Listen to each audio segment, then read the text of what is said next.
I should have noticed from the way the morning light sliced through the blinds that nothing would stay the same that day. But here's the part that sounds impossible. I was waiting for my wife to come home from a one-night thing. Waiting like I was standing at the edge of a cliff, daring myself to look down. Before you judge, listen to the whole thing. We started as a team. Me and Lena against whatever came at us. Sundays felt like scenes from a movie. Grocery lists were private jokes. Then the edges dulled. Not a break, just a slow drift. The flame didn't go out, it shrank into steady coals. We didn't argue, and that was the problem. We scrolled beside each other and called that intimacy. One rainy Tuesday she asked, "Do you ever feel like we stopped choosing each other?" The truth sat between us like a guest neither of us wanted. I said, "Yes." She told me she'd heard about an idea. One night apart, total honesty afterward. We either choose each other on purpose, or we don't. I hated the idea but agreed. I went first. It felt empty, like walking through a room you once knew in the dark and bumping into furniture that had moved. I came home at dawn hollow, showered twice. No lightning bolt guilt, just a gray weight. 3 days later, it was her turn. She left wearing a denim jacket I hadn't seen in years. "Are you sure?" she asked. "No," I admitted. "Yeah," she said. The house stretched thin with silence. I wiped the counter until it felt like something to do. Tried to watch a movie but didn't. At 3 a.m., the fridge hummed and I nearly jumped.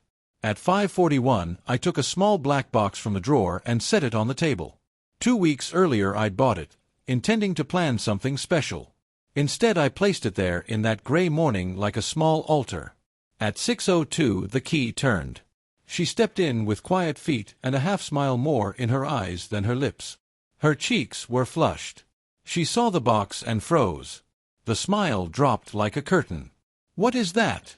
she whispered, although she already knew. "Open it," I said. She lifted the lid. The ring didn't flash. It sat simple and honest. "I bought this 2 weeks ago," I said. "I wanted to ask you to choose me again. To fight for this." Tears came quick. She closed the box around it, her hand curved like she was protecting a small flame. "I was going to say the same thing," she said. "Not because the experiment was bad, because it made everything clear." "Clear how?" I asked. "I thought I wanted fireworks," she said, shrugging off her jacket. "But fireworks burn out. I don't want new, I want known. I missed being known. The cabinet doors I leave open. The commercials that make me cry. How I get quiet when I'm scared. Tonight, even with someone kind, I kept thinking about you cutting mangoes. Your mug on the left of the sink because you know that's where I reach. If love is a map, I already have the coordinates.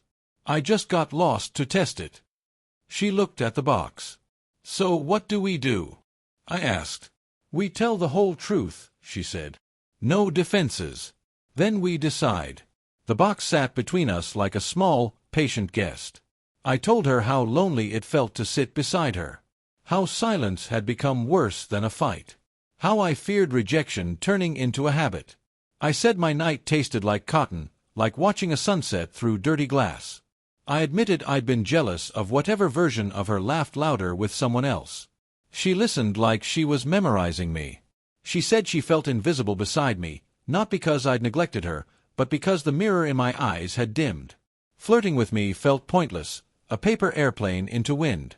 Being seen by a stranger felt electric for an hour, then heavy on the Uber ride home. She wanted the small, fierce feeling from our first apartment when everything we owned fit in one room and it was enough. We talked until sunlight made a pattern on the table. Coffee went cold.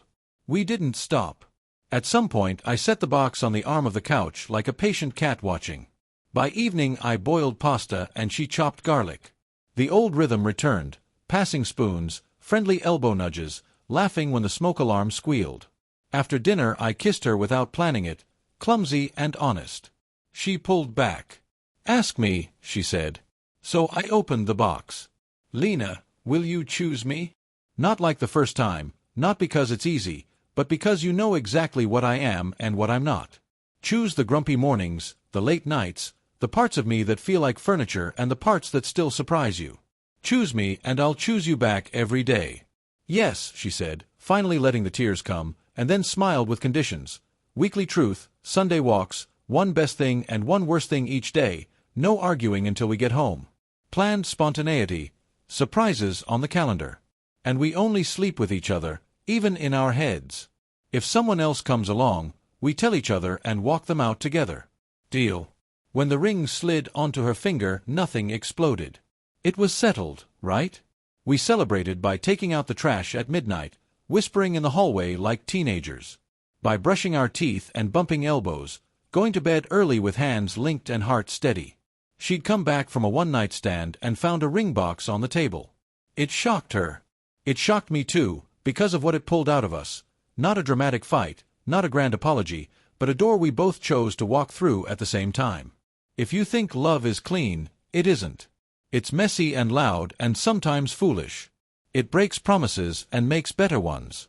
It gets lost and then learns the streets by heart. Months later, her mug still sits on the left of the sink. I still cut mangoes, she steals the ripest slices.